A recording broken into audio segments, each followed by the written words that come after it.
Salam sehat untuk teman-teman para subscriber My Club ID atau juga yang baru melihat channel ini. Kali ini kita akan berikan konten ya semacam edukasi sebenarnya dan sekaligus juga memberikan informasi tentang apa yang sebenarnya harus dilakukan pada kondisi yang dialami di PC high-end, khususnya yang berkaitan dengan memori, kecepatan, dan kapasitas. Jadi, lihat dan tonton video ini dari awal sampai selesai.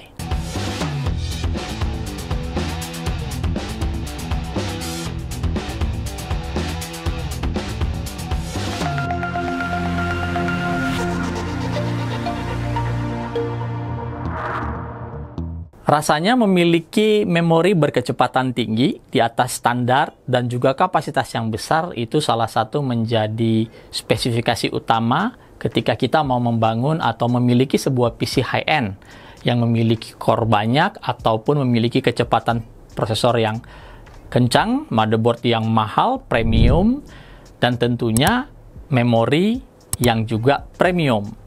Dalam hal ini dikatakan premium dari sisi kapasitas dan kecepatan.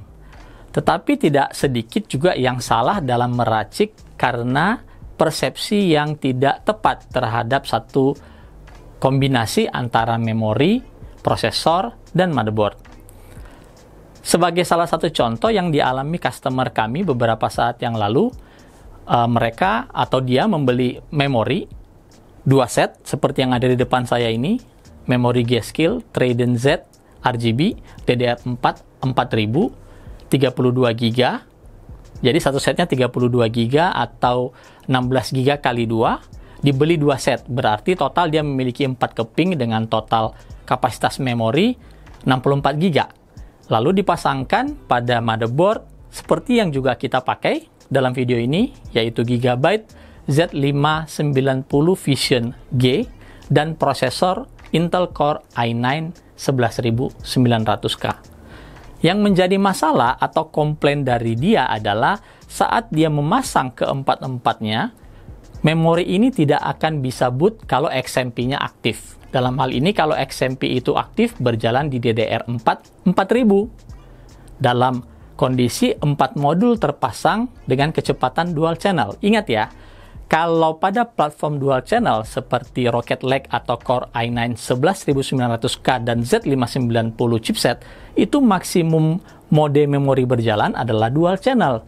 Bukan berarti kalau kita pakai 4 keping itu akan berjalan quad channel. Tidak ya.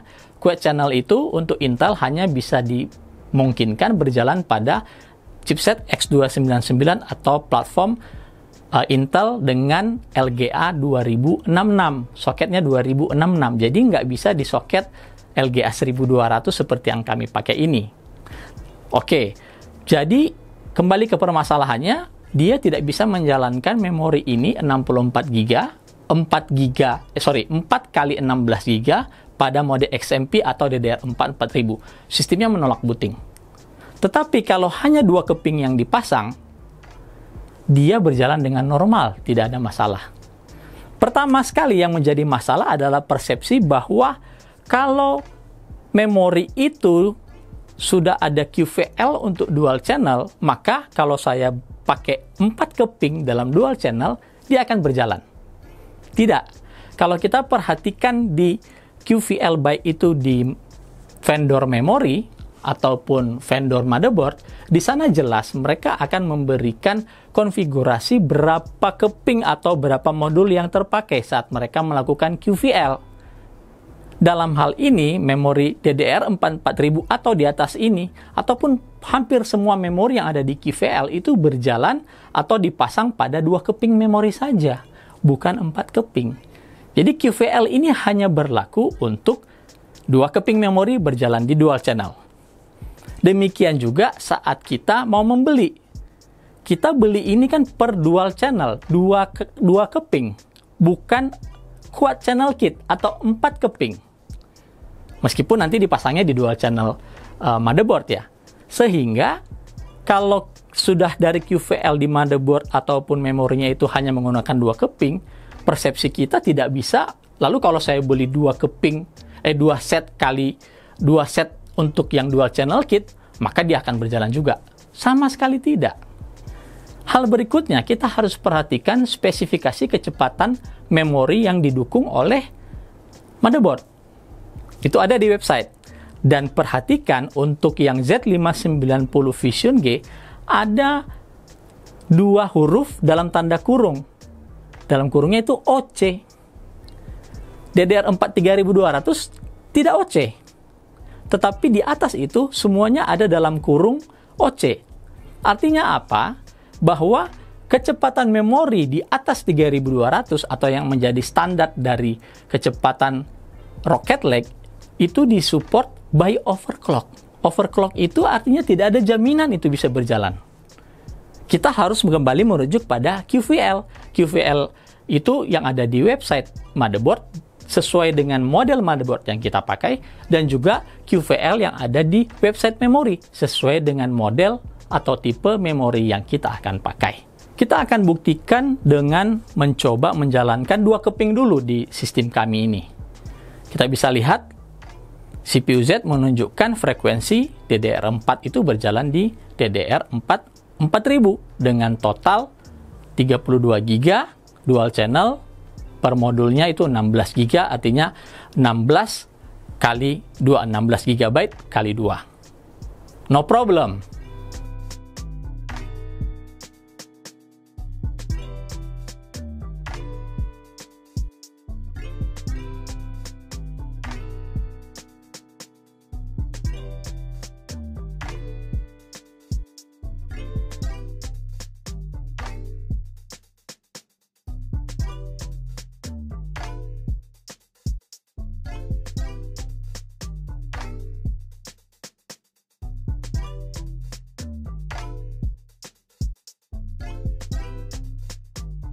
Dengan memori terpasang 4 keping yang masing-masing itu 16 GB seperti yang terlihat di sini, sehingga total memori kita jadi 64 GB. Ini belum kita load XMP. Ini berjalan dengan baik, tidak masalah. Jadi ini memori yang sama kita pakai dengan 2 set, alias totalnya jadi 4 keping dengan masing-masing kapasitasnya 16 GB. Perhatikan di sini juga karena dia 16 GB rata-rata sekarang itu memiliki dual rank memori. Dual rank ini cukup berat untuk dijalankan pada eMMC, baik itu di Intel maupun itu ada di AMD, jadi keduanya sama. Kalau di kasusnya di Intel, kita bisa lihat di sini tanpa kita load XMP, ini berjalan dengan baik, normal ya, dengan motherboard yang sama juga, Gigabyte Z590 Fusion G. Selanjutnya kita akan coba mengenable atau mengaktifkan XMP, dan kita perhatikan apakah sistem ini bisa boot dengan baik dan atau berfungsi dengan baik atau tidak. Kita sudah ada di BIOS dan kita aktifkan XMP atau Extreme Memory Profile dari memori ini, dan kita tetap menggunakan 4 keping ya. Kita lihat apakah dengan 4 keping masing-masing 16 GB ini sistem bisa boot atau tidak.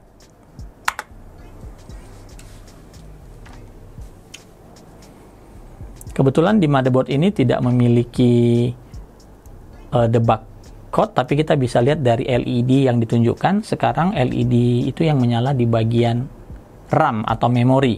Dia berhenti di situ terus. Dia tidak berpindah ke VGA ataupun ke CPU ataupun mengisyaratkan bahwa dia boot. Ya, itu tadi dia pindah, sudah mulai boot bolak-balik antara CPU dan memori atau RAM. Tapi tetap tidak bisa boot sistemnya. Ya, di sini terlihat dengan 4 keping memori, masing-masing modulnya itu dual rank 16 GB, itu tidak bisa aktif XMP-nya.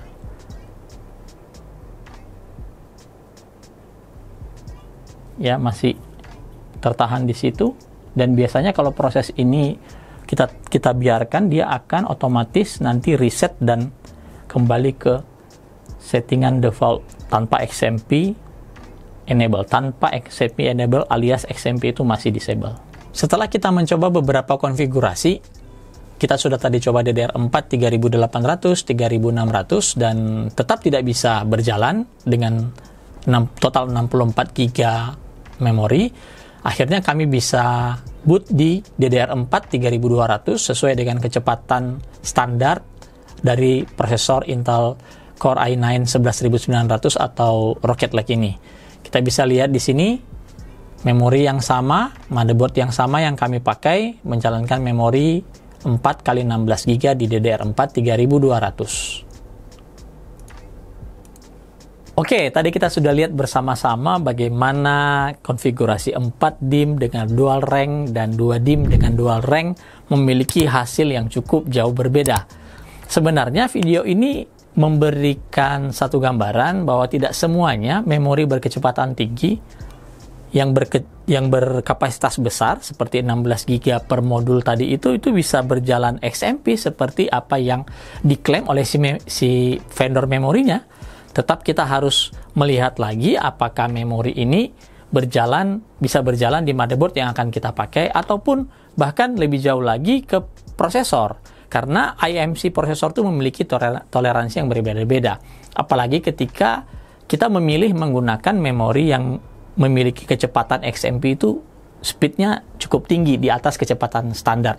Di Rocket Lake ini kan kecepatan standarnya DDR4 3200, sedangkan memori yang kita pakai dalam percobaan kita itu DDR4 4000. Hal lainnya juga yang bisa mempengaruhi kenapa tidak bisa berjalan selain dari tadi prosesor IMC-nya dan juga memorinya adalah juga motherboard-nya.